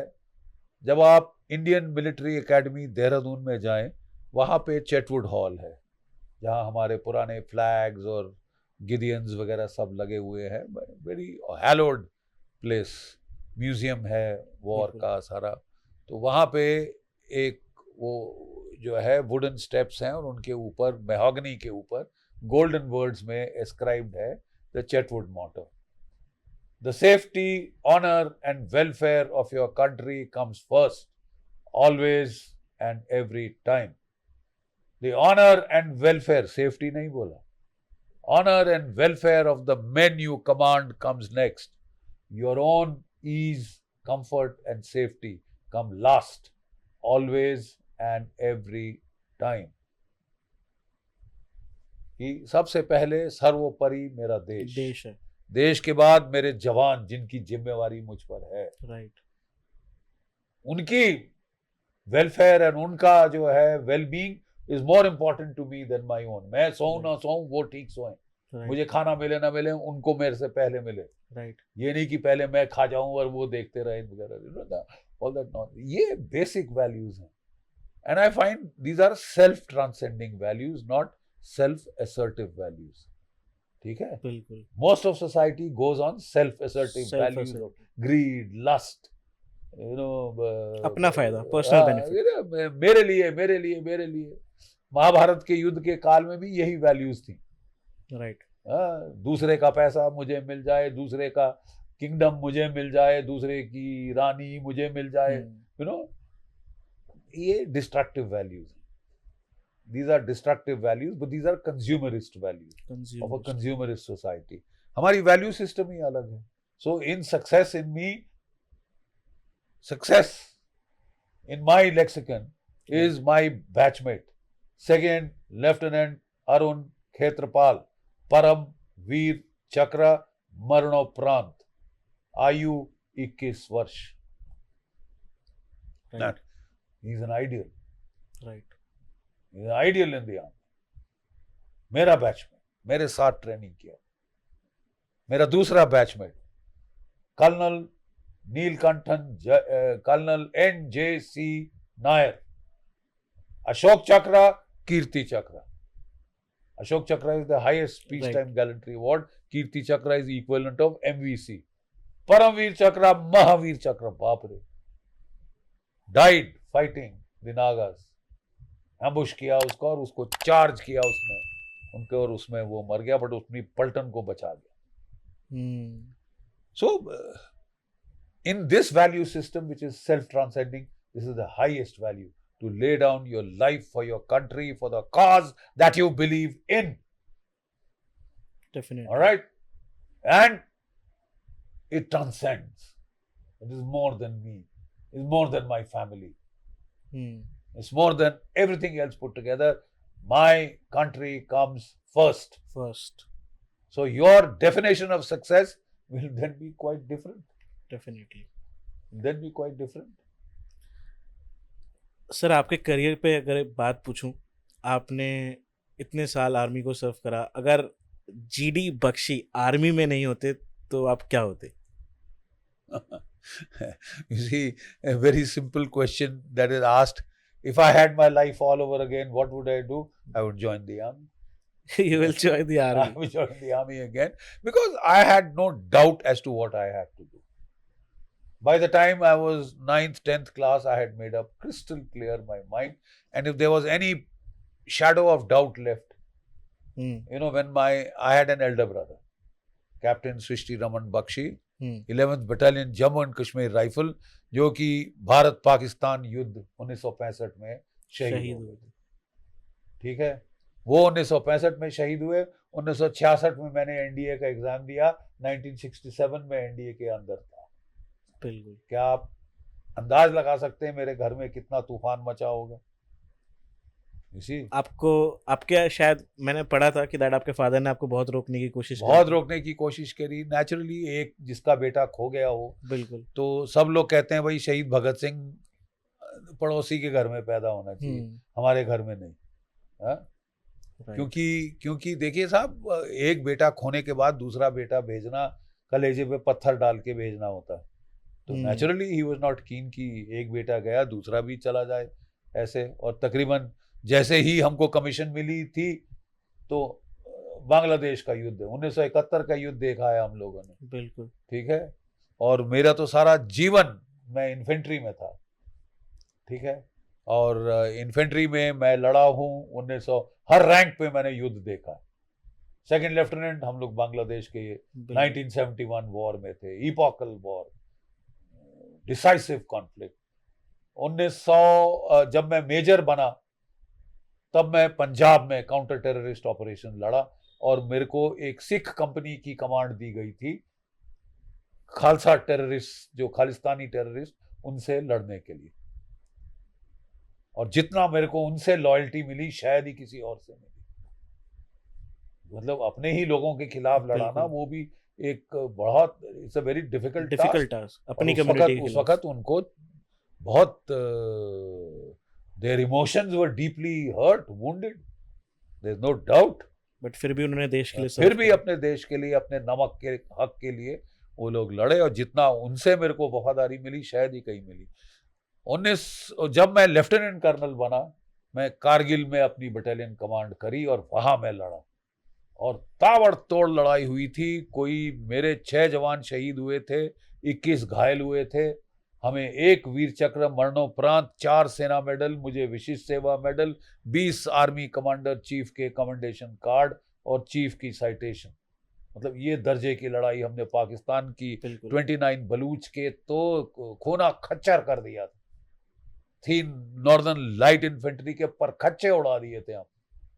ठीक है, तभी जाके इतने सारे फतोहात अवार्ड मिले। ये रेगुलर युद्ध में की मैं बात कर रहा हूँ। बिल्कुल। मतलब तोपें चली, मोटर चले, air defence gun, anti tank gun, ये सारे बहुत भारी लड़ाई से। This was the toughest assignment of my military career. उसके पश्चात देखिए साहब, मैं जब ब्रिगेडियर बना तो मैं किश्तवाड़ में लड़ा तकरीबन 3 साल काउंटर टेररिस्ट ऑपरेशंस, और वो सबसे खतरनाक इलाका उस वक्त माना जाता था। जब मैं मेजर जनरल बना, अगली रैंक, मैं रजौरी पुंछ में लड़ा तकरीबन 1.5 साल से थोड़ा ऊपर, और वहां मैं रोमियो फोर्स का कमांडर था, रजौरी और पुंछ, जो कि सबसे खराब इलाका माना जाता था। खुशी की बात यह है कि जो भी इलाका मैंने छोड़ा बिल्कुल शांत करके छोड़ा। Turn around specialist. जब गए तो सबसे ज्यादा खतरनाक और सबसे ज्यादा गदरी इलाका, और जब गए तो साला कमर तोड़ के आए दुश्मनों की, और शांति बहाल, चिड़िया पर नहीं मार सकती थी वहां पे। जब आपकी पोस्टिंग कहीं पे बदली जाती थी तो क्या दुश्मन थर-थर कांपते थे? नहीं, वो they were not happy to have me। दुश्मन के खेमे में भी नाम है मेरा, अभी भी है। अभी भी मेरे सिर पे, वहां पे जब था तो मेरे सिर पे अवार्ड लगा हुआ था लाखों रुपए का कि इसको मारना। बहुत मेरे को मारने की कोशिश की गई व्यक्तिगत रूप से, बट ऊपर वाले का है। आज मैं बगैर खरोच आ गया हूँ लड़ाई के मैदान से, और मेरे दाएं लोग मारे गए, बाएं लोग मारे गए, किसी की अंतड़ियां बाहर आ गईं, वो हाथ से अंतड़ियां वापस डाल रहा है। मैंने आखिरी बार जब जवान दम तोड़ रहे थे, मैंने हाथ पकड़ा है, पानी पिलाया है। You see, I have seen all that. एक बार क्या हुआ कि वो लाइफ टाइम अचीवमेंट अवार्ड तो बोला सर आपको भी देना चाहते हैं। तो मैं बड़ा हैरान हुआ कि मैंने कहा यार मैं तो I retired as a two star general, it's not, it's okay, it's nice, from the military point of view, but society कोई खास इतना नहीं देती कि आप 2 स्टार जनरल थे या क्या थे। तो मैंने कहा बाकी कौन कौन है, तो पता चला TSR Subramanian cabinet secretary, mister Qureshi election commissioner. मैंने कहा यार ये तो बड़े बड़े नाम है, मैं तो स्मॉल फ्राई हूँ बीच में। कहते नहीं सर आप आइए आइए। तो उनका तरीका ये था कि बार बार जो भी था रिसिपिएंट उसको बुलाते थे, तो मेरे को बुलाया स्टेज पे और बोला general you serve 37 years in the army, what was your greatest achievement? तो with a straight face I told them staying alive कि मैं जिंदा एक पीस में आ गया हूँ और ये सबसे बड़ी अचीवमेंट है, and I owe it to the prayers of my wife and my daughter.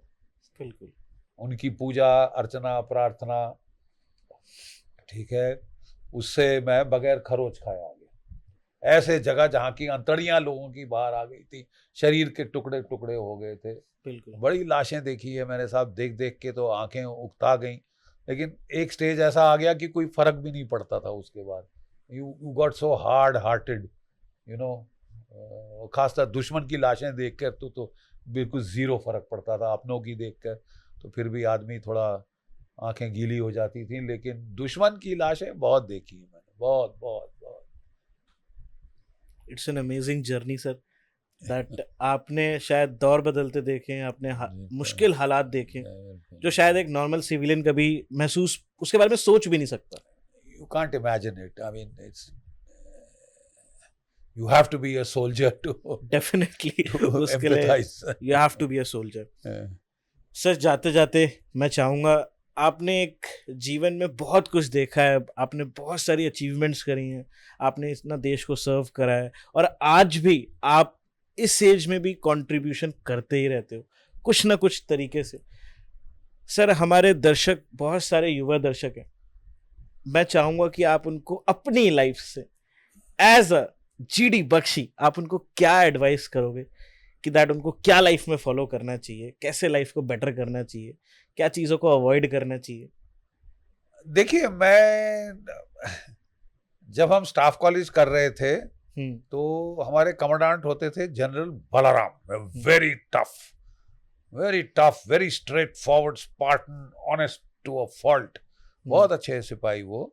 तो वो हमको बोलते थे देखो, enjoy your present command, you may not get the next you know, but don't spoil this command waiting for the next one, you know।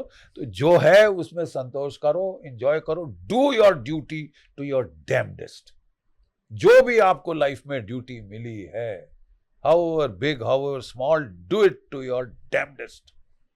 इससे अच्छा कोई professional और नहीं हो सकता। मैं इलेक्ट्रिकल इंजीनियर हूं, मेरे से अच्छा दूसरा इंजीनियर कोई है तो लाके दिखा दो। I am a soldier, get me a better soldier. I will be the best in my profession. Professional excellence, ये गीता का सार है। बिल्कुल। कर्मण्ये वाधिकारस्ते मा फलेषु कदाचन। Yoga is skill in action. If you see, and that gets me to the fact that try and find out what you, आपका स्वधर्म, एक तो धर्म होता है, बिल्कुल, the धर्म of fire is to burn, and it is self evident कि आग जलाती है, राइट, डाउट है तो छू के देख लो तो आग जलाती है। तो आप फाइंड आउट करिए कि मेरा स्वधर्म क्या है, what is my innate nature, try and make that your job, you will self actualize, beautiful, you will achieve excellence, the acme of excellence। Yoga karmaneshu kaushalam, skill in action, and if you do what you are enjoying, there can be, then you are doing karma yoga। You see, I am a retired person today. How do I spend my time? I have never had a better time। लोग dread करते हैं कि retirement के बाद साहब मैं क्या करूंगा, खाली बैठूंगा, पगला जाऊंगा, ये हो जाएगा, वो हो जाएगा। I have not found a better time than my post-retirement। I am free to choose what I like। Yeah। When I can do it when I like, where I like, how I like। There's no, मेरे पे कोई अंकुश नहीं, कोई बंदिश नहीं है, ठीक है।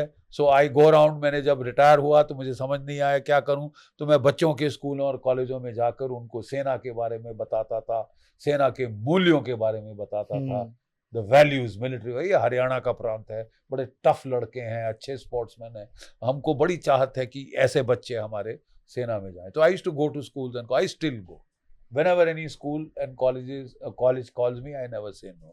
Then I started going on television, right, and talking on the things that were troubling the armed forces, right. like वो human rights का वो बवाल चढ़ा था Hmm. कि एक तो फौज आपके लिए लड़े मरे, ऊपर से गाली खाए।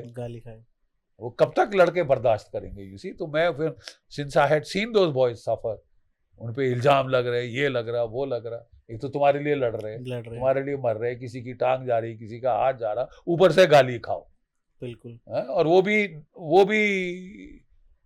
यू नो, या तो कोई सच की बुनियाद पे हो तो बात है, बवाल प्रोपेगेंडा कि फौज लड़े ना, फौज को इतना गिल्ट से भर दिया जाए कि वो लड़ने को मना कर दे। बिल्कुल। ये बवाल इस टाइप का, तो हमने उसके खिलाफ बोलना शुरू किया, और फौज की चीज़ों को, जो क्या हमारे लड़कों को प्रॉब्लम्स हैं, वो हमने उभारना शुरू किया। किताबें लिखने का मुझे शुरू से शौक था, and I am happy to say I have written 46 books. मैं रात जाग के मैं पढ़ता हूँ। I have learned how to do research, so I research a topic well, then I write a book on that, and then I switch to the next topic. There is so much to learn. आपको हैरानी होगी कि I finished my PhD after retirement. So there is no age at which you stop learning, right? Literally, it feels so there amazing. is no age at which you stop learning. Learning is a lifelong process. Every day my hobby is reading a book. I read a book a day. And when you see the books that I read, they are so heavily underlined. Then I take my notes and then I write on those particular issues. You see, so I have thoroughly enjoyed myself. I mean, I have no regrets in life. I am a very happy person. I think this is the way to self-actualize. Definitely. Achieve your full potential. Sir, आपकी journey सुन के, आप जैसे जब आज लोगों से जब मैं बात करता हूँ या जब हम आपको सुनते हैं, आपकी रियल लाइफ एक्सपीरियंसेस जब आप बताते हो, तो इट फील सो ग्रेटफुल। ऐसा लगता है कि दैट हमें आपके साथ बैठने का मौका मिला, आपसे बातें सुनने का मौका मिला। ये एक बहुत खुशनसीबी की बात है, क्योंकि रियल इंसाइट्स नहीं पता चल पाते। जब आपके साथ बैठते हैं तो रियल इंसाइट्स के बारे में पता चलता है। तो it's our honour sir. But I'll just like to add one appeal, right, through you and through your camera to your listeners and viewers out there. Definitely. देखिए, हमने रिटायरमेंट के बाद नेताजी को, to give him the due place that he deserves in our memory and in the national honor, हमने बड़ा campaign चलाया कि साहब वो एक स्टैचू उनका होना चाहिए। नहीं तो नेताजी के स्टैचू आपको मिलते हर चावड़ी बाजार में, जहाँ गायें गंद और ट्रैश के साथ, चावड़ी बाजार में नेताजी का छोटा सा स्टैचू। लोगों की भावना इतनी थी, वो छोटे छोटे भी बनाते थे, बट उनका भावनात्मक थे।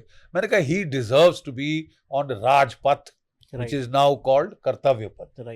ही deserves to be there on a statue. और वहां पे एक कैनोपी थी जहां किंग जॉर्ज 5 का पुतला होता था इंडिया गेट के पीछे। अच्छा। और वो वहां से लोगों ने जॉर्ज 5 के पुतले को धक्के दे के नीचे गिराया था, लेकिन वो खाली पड़ा रहा था।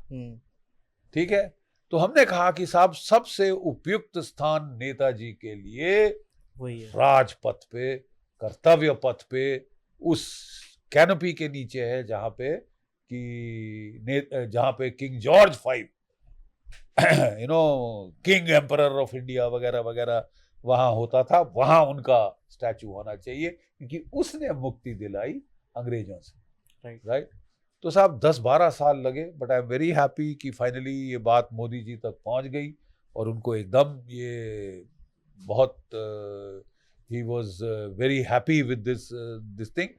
स्ट्रेट अवे, जिस तरह वो काम करते हैं, उनकी कार्यशैली है डू इट, और वो स्ट्रेट अवे वो हो गया। और आज 28 फुट का 80 टन का ब्लैक मार्बल में नेताजी का स्टैचू कर्तव्य पथ पे लगा है, राजपथ पे। हमारी सिर्फ मेरी मोदी जी से और सरकार से एक छोटी सी विनती है कि देखिए, ये तो करके हमने नेताजी को उनका स्थान, उनका सही स्थान दे दिया। The correct honour has been given to Netaji, but उनके जो आजाद हिंद फौज के 60,000 सैनिक थे, जिनमें से मैंने बताया 45% यानी 26,000 शहीद हो गए। बिल्कुल। आज तक भारतवर्ष के अंदर उन 26,000 शहीदों के लिए एक शहीद स्मारक, एक पत्थर नहीं खड़ा किया गया। आई थिंक ये एक आजाद देश के लिए ये हमारे मुंह पे एक धब्बा है, काला स्पॉट है। यू नो, अगर हम अपने पितरों की, उनको भी तर्पण किया जाता है, उनका भी पिंडदान वगैरह किया जाता है ताकि उनकी मुक्ति। और आई थिंक ये शहीदों की आत्माओं को हम मुक्ति तभी दिला सकेंगे जब हम उनके लिए उसी राजपथ, कर्तव्य पथ पर एक शहीद स्मारक बनाए। 26,000 शहीदों के लिए, जिनकी कुर्बानी से आज हम आजाद, ठीक है। और मेरा सुझाव है कि जो इंडिया गेट है उसके नीचे अमर जवान ज्योति हुआ करती थी, राइट। अमर जवान ज्योति हुआ करती थी। और जहां पे पहले वो वॉर मेमोरियल जब तक नहीं था, मौजूदा सरकार ने आके आर्म फोर्सेस के लिए वॉर मेमोरियल बनाया जो नेताजी के स्टैचू के पीछे है। तो वो स्थान अभी रिक्त है। वहां पे आप दोबारा वो जो अमर जवान ज्योति थी, इटर्नल फ्लेम को लाइट करें, और वहां पे आजाद हिंद फौज का जो है, उनका जो स्प्रिंगिंग टाइगर वो बना के, उल्टी राइफल लगा के, आजाद हिंद फौज का जो लोगो है वो वहां पे लगा के एक वॉर मेमोरियल अगर हम बनाएं तो नेताजी का स्टैचू उसी दिशा में देख रहा है और सैल्यूट की मुद्रा में। मतलब ये होगा कि वो अपने शहीदों को सलामी दे रहे हैं। It is such a poetically, elegant thought, that I'm sure it will appeal to the powers that be, कि वो वहां पे वो बना दें। और अगर आपको लगता है कि शायद हमारे फौजी खून से वो गंदा हो जाएगा, आपका साफ सुथरी जगह, तो कहीं भी चुने, पर damn it build a war memorial. 75 साल हो गए आजादी के, जो आखिरी थे वो मर गए सारे। 104, 105, 106 की आयु पे गए। अगर आपको जहां भी सरकार उपयुक्त समझे, ये तो मेरा सुझाव है कि सेंट्रलिटी मिलेगी उनकी कुर्बानी को, उनकी कुर्बानी की अहमियत को सेंट्रलिटी मिलेगी। बट अगर आपको नहीं वहां पसंद, तो आई एम श्योर नई दिल्ली के अंदर बहुत सारे उपयुक्त स्थान हैं और सरकार will be able to choose one and build a befitting war memorial. Build a befitting war memorial. क्यों 75 साल हो गए, कितने 100 साल के बाद करेंगे, राइट। देखिए, सिंगापुर के अंदर नेताजी ने, जब वो देख रहे थे कि लड़ाई की हालात मतलब कोई उम्मीद नहीं रह गई, तो उन्होंने वॉर मेमोरियल सिंगापुर में कंस्ट्रक्ट कराया था आजाद हिंद फौज का। जब युद्ध, वो एटम बॉम्बिंग हुई और आत्मसमर्पण कर दिया जापान ने, तो वो वहां से निकल गए, वो रूस पहुंच गए कि ये लड़ाई में जारी रखूंगा, ठीक है। लेकिन अंग्रेज वहां पे आए और सुभाष चंद्र अपने नेता क्या कहते हैं, नेहरू जी भी वहां पे गए सिंगापुर। तो वहां के लोगों ने कहा कि आप जाके थोड़ा जरा फूल चढ़ाएंगे आजाद हिंद फौज के जो शहीद स्मारक के ऊपर। मैं अवश्य जाऊंगा। तो उनको फोन आया माउंटबेटन से, Jawahar you will not go, और वो नहीं गए।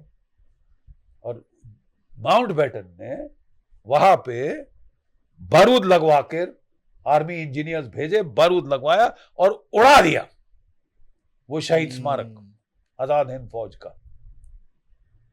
और अगर आप उसे नहीं बनाते हैं तो आप कह रहे हैं कि साहब वो गद्दार थे साले। आप अंग्रेजों के साथ मिल रहे, शहीद स्मारक ना बनाकर। फौज में इन चीजों की बड़ी कदर होती है, शहीदों को बहुत इज्जत दी जाती है, और जो देश अपने शहीदों की कदर नहीं कर सकता वो देश नहीं रहेगा। So please make a war memorial. मालूम, उन्होंने तो उड़ा दिया।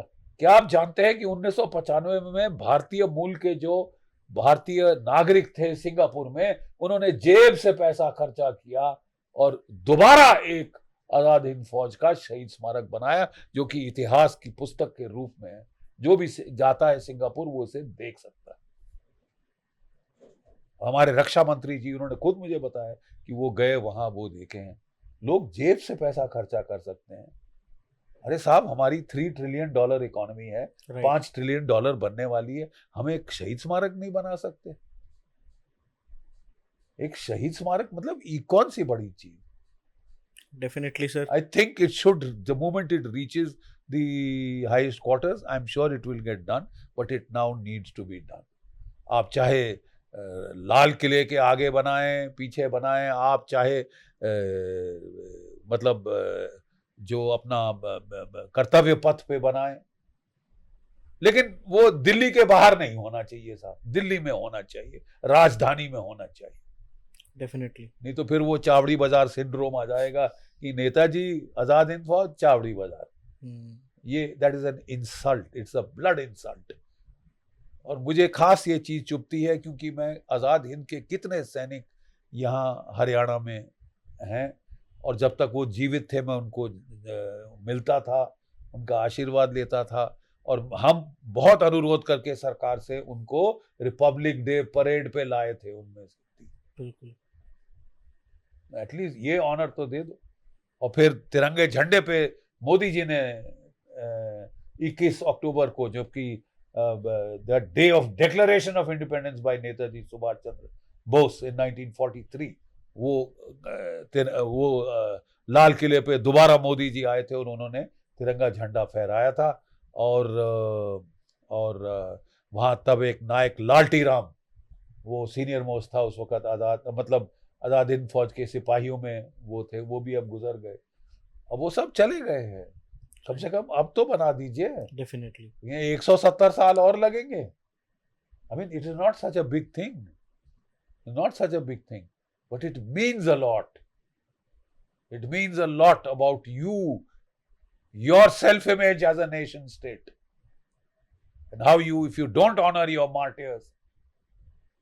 हम कितना कह रहे हैं कि साहब let's get rid of the colonial vestiges.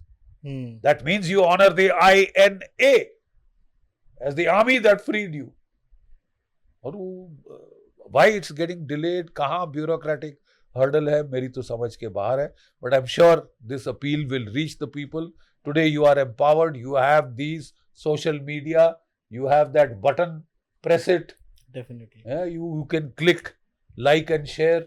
मैंने कैंपेन शुरू किया है सोशल मीडिया पे, on Facebook, on Twitter, now X. Okay. Please get to my that thing. Share it. Definitely. Share the word. Share the word. Share the word.